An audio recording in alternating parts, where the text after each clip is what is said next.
Did you think cold email was gonna be easy? I know I did when I first got started. In the past 4 years, I've sent over 30 million cold emails, and in the past 90 days, we've averaged 222 positive responses every single day on behalf of our customers. Along the way, I actually learned that there was a lot of roadblocks and lessons that I needed to learn about scaling, launching campaigns, and coming up with good ideas, and I wish there was information out there like this video we're gonna show you today. Today, we're gonna go over a lot of lessons I wish I knew when I first started cold email, so you don't make the same mistakes that I did, and you can start implementing them in your campaigns and get higher reply rates. I get this question all the time. When should we retire a domain and throw it away? And when should we try to rehabilitate it? 2 years ago, if you asked me this question, I would say, put the domain to the side, let it warm up for 45 days, it's gonna come back. In today's spam cannon environment, throw it away. We do not put any effort into saving domains anymore. Any effort of your time that you put into trying to fix a $12 domain with a $6 inbox on it is absolutely a waste of time. What we do is we always keep the amount of email inboxes that we need to send emails running, and then we have a one-to-one backup for all of our customers so we can always put in new inboxes. If you're running email campaigns,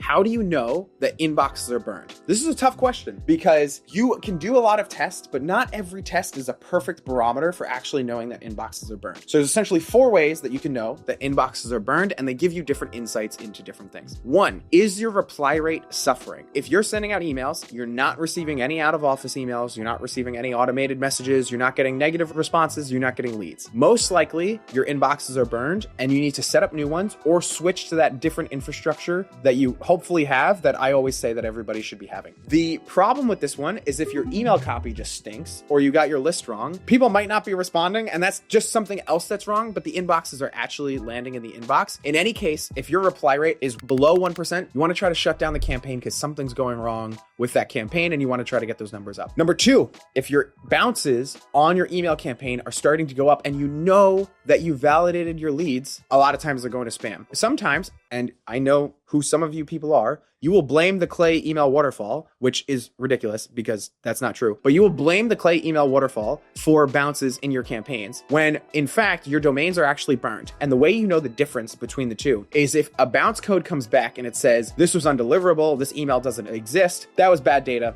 and it's gonna happen sometimes. But if you send an email and it says reported as spam or message blocked, or it says status code 550 error, anything that it says, upload it to ChatGPT or your favorite future, destroyer of the world LLM, and then you're gonna be able to understand what your problem is with your emails. Another way that you could tell is the inbox reputation on the sending platform that you're using. Smart Lead, Instantly, whatever you're using, it's gonna say, hey, this is your warm-up score. Us internally, is if that warm-up score ever drops below 100%, we just assume the entire inbox is burned, because if it's going to spam in the warm-up pool, sending just generic copy, your sales copy out there in the real world is gonna be going to spam, so we'll take it down. If we still can't figure everything out, the final nail in our coffin is to turn on open tracking for 2 days for campaigns. Now, I know open tracking, you shouldn't be tracking it because it messes with the spam filters and things like that. For those that don't know, the only people who send open tracking pixels are marketers. So when a spam folder evaluates, should we put this in the inbox or the spam, then they see the open tracking pixel. And just because they see the open tracking pixel doesn't mean you go to spam, but it's one of the deductions that you'll get on your inbox reputation for going to spam. If you do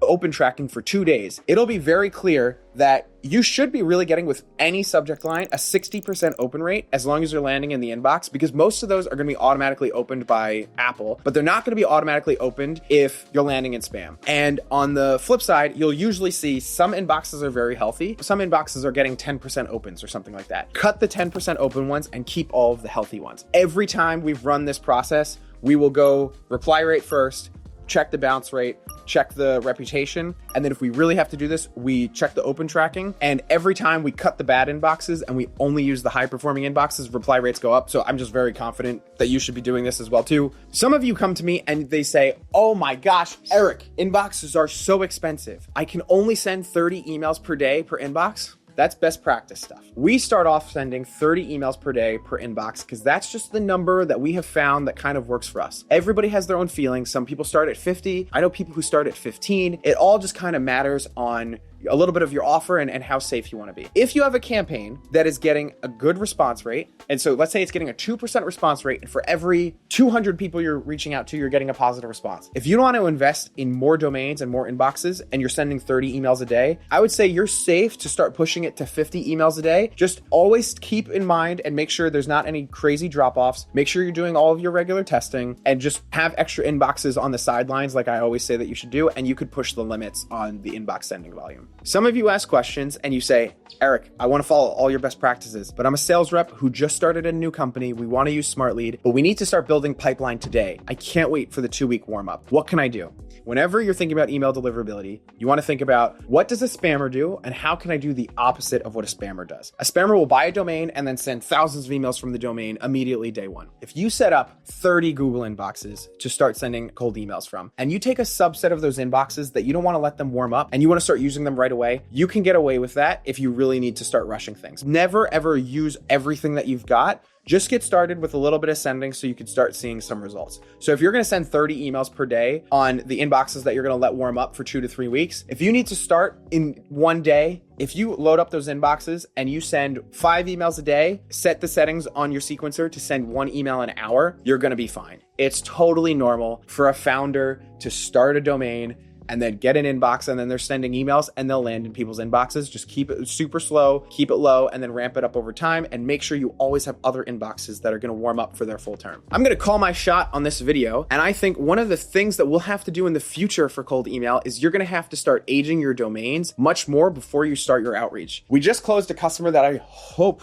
we will be able to have a case study about, and they are targeting only Fortune 1000 companies, and they took a really long time to get copywriting back to us and things like that. So we didn't launch after 3 weeks. We actually launched after 4 weeks of email warm up. And those inbox, we got terrible inbox placements in these Fortune 1000 companies. So we were iterating, doing our regular things, and then just out of nowhere, we kept swapping inboxes because we have extra. And then out of nowhere, we just started getting responses. And the inboxes that warmed up for 6 weeks were making it into these Fortune 1000 accounts. I don't want to see you nerds on LinkedIn saying, oh, Eric Nosowski said you have to warm up inboxes for 6 weeks and everything. This is one example. We're going to be doing much more research. We'll see how this goes. But one thing that I definitely think is going to be the case is what you might have to start doing is you'll have inboxes that warm up for 2 weeks. And then you're going to have another batch of inboxes that warm up for 4 weeks. You'll have another batch of inboxes that warm up for 2 months. That age of those domains is going to start playing a bigger role. And you're going to know that the inboxes that warm up less are going to burn faster. And you're going to want to keep some to the side that are going to reach that 2 month. And the age of the domain is going to become very important. Another tip with aging domains is, as we all know, domains is an annual cost and inboxes are a monthly cost. All the time, companies like Porkbun and Dynadot are running sales where they'll sell .com domains or .co domains for really great prices. Keep in mind, the age of the domain is important too. So if you ever see those sales, take advantage of them. Don't set up inboxes immediately. So you could get 100 domains. You get all of those domains and then just let them age. You don't have to start using them. Let them age for 3 months. And then when your other domains burn and you didn't want to pay for the Google inboxes or the Outlook inboxes because it was too much of a monthly expense, just take advantage of the discount. You're going to have to buy the domains eventually. It's okay to buy them and not start warming them because that age is really going to make a difference. One thing that I see customers and people who are looking to get into cold email worry a lot about is how their domains look. And I just want to say that it's not as important as you might think. Now, obviously, you don't want to create a really crappy domain. You want the domain to be branded for yourself and those kind of things. After we started launching free tests for customers, we will buy domains that are extremely generic and send campaigns from them, and we get positive responses for companies that you have heard of. And we run our free tests on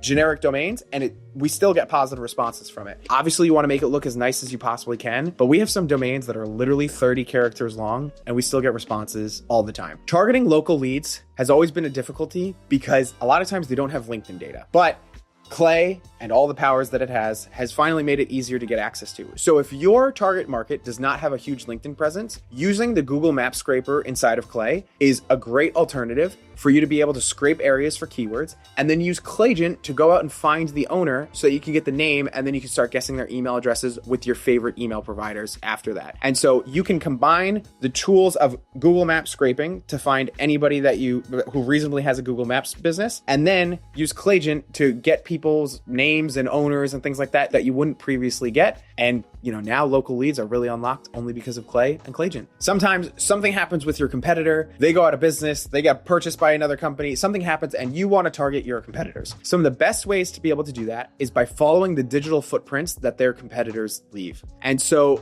you can often do this by using tools like builtwith.com. They work by finding companies that have installed certain technologies on their website and then tell you, hey, these websites are using these technologies. You can also use the jobs source inside of Clay to look for keywords of somebody saying, hey, you're going to be responsible for managing this tool. We use Salesforce. And then you'd know that they're using Salesforce or QuickBooks or other things that they don't often install on their website. One of the very first things that we did when working at Clay is actually Nikolai, shout out to Nikolai. He was talking about golden ICP. And what I love about a golden ICP framework is it's really only possible to take action on a golden ICP in clay.com. And so what I mean by a golden ICP is you have your ICP. It's founders of small businesses. Let's take accounting as an example. You have accounting services and you want to sell accounting services to founders of small businesses. You have your ICP, founders of small businesses. But let's take it a step lower. Founders of small businesses that have never raised money before. That's a better ICP than the people who have raised money because they've probably figured out with their investors and all this other things. Then we take founders of small businesses that have never raised money before and they've only been in business for 2 years. Much better ICP, and we could take it down a level. Founders of small businesses who have never raised money before, who founded their company less than 2 years ago, and they have a history of becoming a CEO or no history of becoming a CEO. You could change your messaging depending on each one. If they've never been a CEO before, they don't know what this headache is like. If they have been a CEO before, they know what it's like and they know they need to take care of it. And so what's so amazing about Clay is you can take multiple layers of your ICP and say, okay, when 4 things are true about them, we're going to send this message. And when 3 things are true about them, we're going to send this message. And when 2 things are true and when 1 thing is true, if they just have a valid email address and a pulse, we just want to send an email to them. Only with Clay can you do that level of golden ICP enrichment. And I don't see enough people taking advantage of that. Oftentimes there's data points about companies that are difficult to really get a good grasp on. And so what you can use in Clay is you can combine the data providers in Clay and then use Claygen to further try to average out or figure out what it might be. Employee headcount is one of the issues that you'll have. For a SaaS company,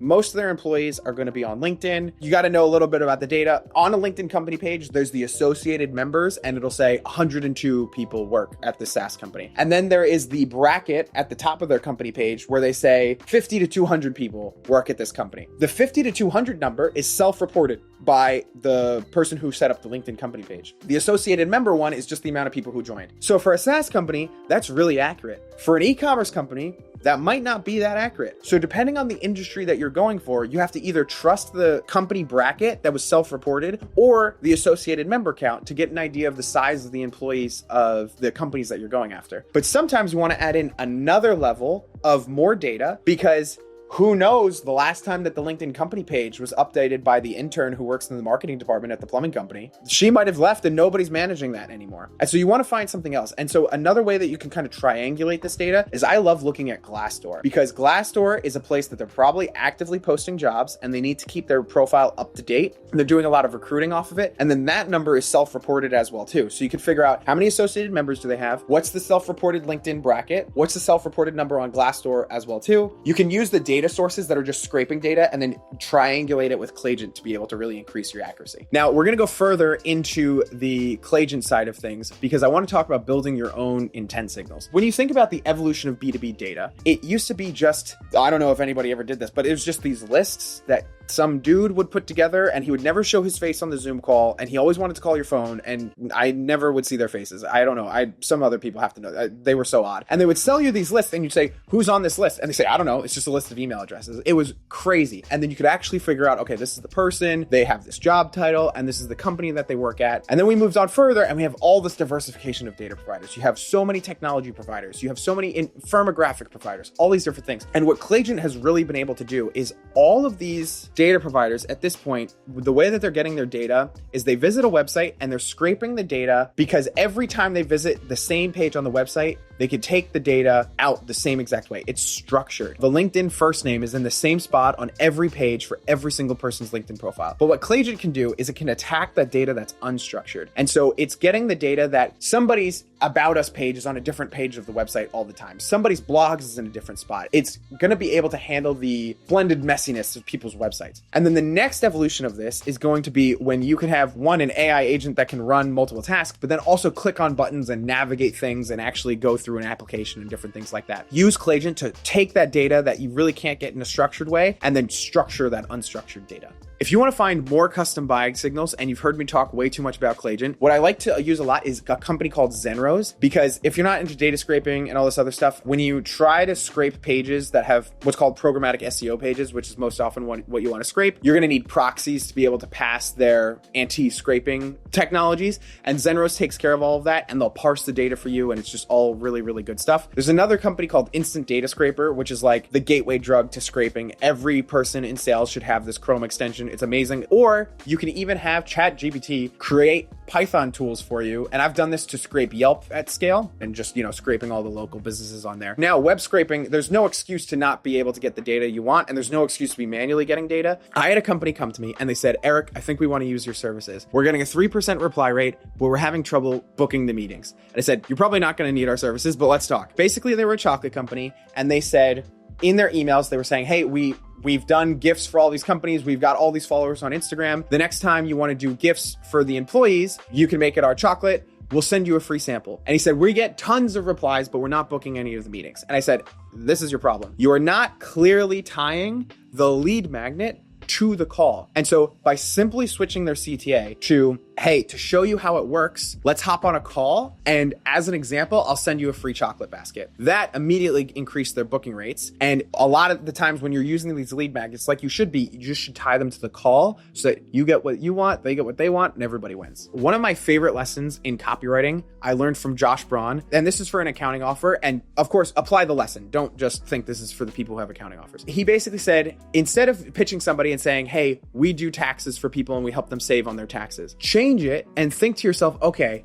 my buyer, they already have an accountant. They already have some kind of solution. What's really their worry and what's really their problem? And so he suggested to say, how do you know that your current accountant is using every legal loophole to get you as much money back from the government as possible? And see, I just love that for numerous amounts of reasons, because then you're leaning into the fact that they already have an accountant. You're leaning into the worry that everybody has with their accountants. And I like putting in legal loophole because who doesn't love legal tax loopholes? And so always keep that in mind and see if you can apply that little twist of a pain-based messaging to your copywriting. Eric, we don't have any lead magnets. I hear that all the time from companies, and I get it. One of my favorite lead magnets that works for us, outbound agency owners steal this. We have a lead magnet that we cold email people and we say, hey, the best signal that all of our customers ask us for is for new hire signals. And so we will pull that data from Clay, and then I'll email people and I'll say, this is a list of every person in the United States with a director level and above position who joined the company in the last month. Just request access to the Google Sheet so that I know that you got this lead magnet and it's all yours. A lot of companies, though, don't have a tangible lead magnet that they can provide value digitally to somebody without integrating with their CRM and getting into their tech stack and doing a bunch of this evaluation stuff. Especially SaaS companies. Service companies, you always have some little free thing that you could probably offer somebody. But a lot of these SaaS companies, they struggle with this. One thing that you have to think about is most businesses are based off of information arbitrage. Tonight, I'm going to be going to a restaurant. They have this Japanese sweet potato. I don't know where they get this thing from. And if I did, I would buy pounds of them. It's a sweet potato, but it's insane. I don't even know what to tell you. But I don't know where they get it from, right? They have information arbitrage. You as a business owner running your SaaS company, you know something about the market, or you have an opinion on the market that your prospects would probably find very interesting. Instead of trying to create some crazy lead magnet and getting into Lovable and, watching Patrick Spiltowski's video about making lead magnets and all that other stuff with, crazy code. The other thing that you could do is something that the market wants to know. Email them and say, hey, would you want to know about our framework for consistently repeating these results? Do you want to know about our LinkedIn content framework? If you're that LinkedIn scheduling tool or something, and you have things that people do that really make them successful in their businesses, you know what that is. You don't even have to prepare it. Just say on the call, we're going to go over this thing that's going to work for you. Again, everybody's favorite radio station. Nobody listens to the radio, but this analogy doesn't work without it, is WIIFM. What's in it for me, right? And so whenever you're sending an email, always think about, if this person responds yes, what are they going to get in return? How many tests are you going to run for our outbound email campaigns? This is a question we get all the time for our customers. The only rule we have with splitting up testing is, in my opinion, you have to test at least a sentence change. And it's got to be a big change in the email for it to be worth a test. Sometimes people ask us and they say, oh, Eric, what's the difference if we say, is this worth a chat versus would you be open next week? It's like, okay, maybe, but is that really going to have a material difference, or any difference that you see between the two of them is probably some statistically insignificant thing. So when you're changing things, you want to try, does this, whole sentence generated with AI make a difference? Or does changing the messaging from pain-based value proposition to like a benefit-based value proposition, does that change the messaging? You really want to change a whole chunk of your messaging instead of just little things that you think are going to make a little bit of a difference. Chunk up to the real important things. There are actually only 3 ways that an outbound campaign can go wrong. 1, your campaign stinks and it's just not getting enough replies, and that's just the way that it is, and you have to rewrite your campaign and change everything else up. 2, you're not sending enough email ones. Email 1 is the top performing email across all of our customer sequences. I know there's going to be some of you who say, oh, I get a lot of responses from email 6, but you also get a lot of spam reports on email 6. So optimize for email 1. And then the third reason is because your inboxes start getting trashed. Your bounce rates are going up because of status code 550 errors, or they're just going to spam and just these other things. And so the metrics that we'll track to stay on top of this is internally, to make sure all this is the same, is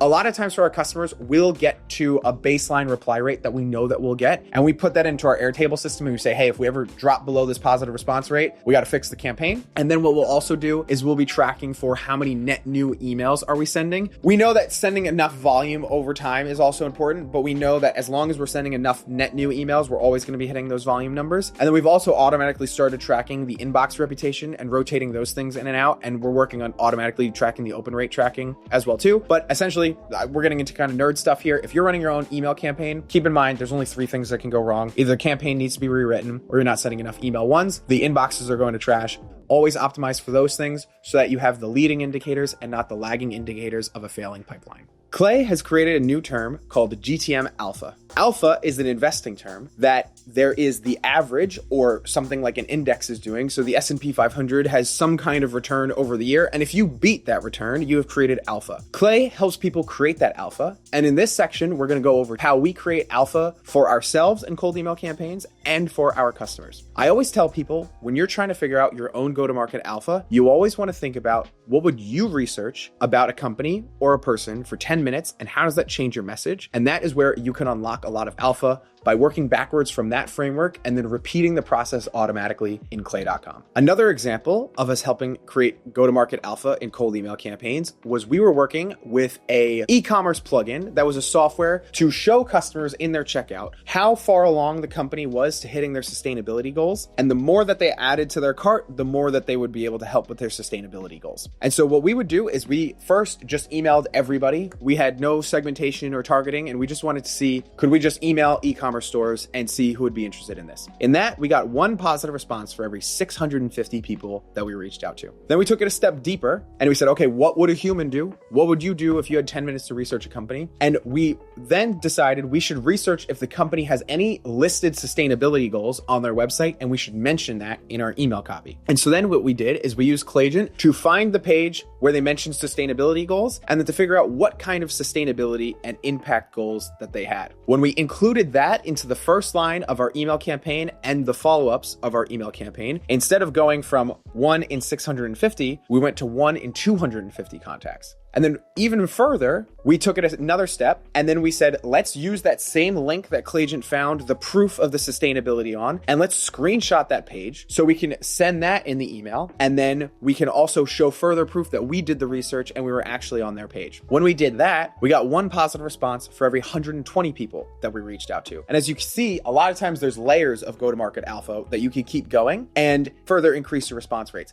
Now, a lot of people in the comments might say, oh, but the best practice isn't to send images, this, that, and the other thing. If the image increases the response rate, but lowers your deliverability rate, I would say send the image, because it nets out to always being worth it. And you could always remove the image and your domains are most likely going to be fine. The worst thing that can happen to a domain is you get marked as spam. As some of you might know, I have the honor and privilege to help supplement the team at clay.com by helping them run some of their cold emails. And an interesting campaign that we found for them that worked really well is we would use Clayagent to find a case study on the website, and we'd find out what they did with that case study so that they could say, hey, I saw that great case study you had with OpenAI and how you helped them increase their inbound leads. And I had a question. In the next line, say, how are you finding more customers like those great customers in your case studies? You can use Clay's Lookalike feature to expand and find more companies that are exactly like the companies in your case study. Would you want to chat? Those combinations of that first line, finding the case study, talking about how we can help find more case studies, and then basically saying how much better they can close those deals if they were finding lookalikes of those case studies, is a really outperforming campaign that we run for Clay.com. And we're running a lot of different triggers. And it's very funny that that simple playbook is something that's standing out. Another amazing company that we have the privilege of running outbound campaigns for is Instantly.ai. And they have so many experiments that we've run for them because we've been working with them for over a year and a half. And what's really interesting with them is the alpha that we found in their campaigns is we ran all kinds of campaigns, targeting companies with really large sales teams, targeting companies with founder-led sales teams, companies that just hired a new VP of sales, companies with multiple VPs of sales, companies that didn't have DMARC on their website, so their sales reps' emails were going to spam, all these different things. The best campaign that we have found for them is when we analyze what the company does, and then we send 3 creative ideas of how they could be using Instantly and be able to implement it into their own sales process right away. Send those ideas and then ask them if they want to get started on a trial on Instantly. And that has still, a year later, outperformed everything else that we've tried. So sometimes you try all these signals and these triggers, and those things sometimes outperform. Then other times, just AI messaging that makes it extremely relevant to the person you're reaching out to is also the way you get to alpha. This is one of my favorite examples. Unfortunately, this is the only example on the list that you're not able to do automatically yet. Clay is releasing a feature that's going to let you be able to do this automatically. But one of my favorite versions of go-to-market alpha we found was for a company that automates sales tax compliance for e-commerce brands. And what they found was when they manually reached out to companies, again, remember, it always starts with what would you manually do? They found that if they researched how many states they were collecting sales tax in, they would then say, hey, you're collecting sales tax in 30 states, or you're collecting sales tax in 3 states, or whatever it had to be. If they weren't collecting sales tax in all the states, they'd say, hey, you're missing this state and this state. We can help you automate your sales tax compliance. Would you want to talk? Or if they were collecting sales tax in all the states that require it, it's actually only like 48 or 47 or something, then they would say, hey, you're doing a great job of this. Is that a lot to handle? We could help take it off your plate. And even though at the time we had to have somebody collect that information manually, today, Clay Operator is going to be able to go to pages and click on things and do research for you and all kinds of things. So that will be automatable in the near future, and take a look out for that. But that was one of my favorite examples of some of the earliest alpha that we ever ran for our customers. Another form of alpha that I wanted to talk about is a campaign that we ran for ourselves internally. Yes, we use AI for this campaign, and I think Clay can bring a lot of alpha. And obviously this whole video, I just gave 10 examples of alpha that you could create with Clay. There's also a lot of alpha in sitting down and creating a much better offer for your customers. Any outbound agency in the world can send an email and say, hey, we get people leads. Do you want leads? We can get you leads. That's the worst message that an outbound agency could possibly send. We also could combine some of the alpha that we talked about in Clay.com and some of the alpha with Instantly and basically say, hey, I saw you have this case study. We can help you find more customers like this. Are you running any campaigns like this? Bullet point, bullet point, bullet point. I know for a fact, and I'll get the numbers on this, that AI generated message gets far more responses and better responses than that garbage message off to the side. But when we ran an outbound campaign to say the same thing with the AI generated message, but what we started doing for our outbound customers is we start our engagements with a free test. So everybody knows that either how many leads to expect or how difficult outbound is going to be for them. We launched a free test to be able to do that. And so now when we send outbound emails, we can send the same email, but instead of saying, would you want to book a call with me to talk about us serving you? It's, would you want to book a call with me and we can launch a free campaign for you? That blew out any increase that we had from the AI. Well, the AI was still amazing, but the adding in the offer just made it a complete no-brainer for people. And so as you're putting in all this effort on using AI and scraping lists and all these other things, you also have to think about what can you build your value proposition in a way that when you send somebody an email, it's very clear, I respond to this email and this is what I get in return. What's in it for them is always the most important thing and the reason why they're actually going to be responding to emails. Just remember that the definition of learning isn't just being able to recall information. It's about taking action. Because if you watch this whole video and you don't take any action, honestly, that just means that you wasted your time. So take these tips, put them into your own campaigns, and start experimenting with what works for you. And if you need more information, here's a great video by my friend Patrick on how to get B2B customers in 2025. I'll see you there.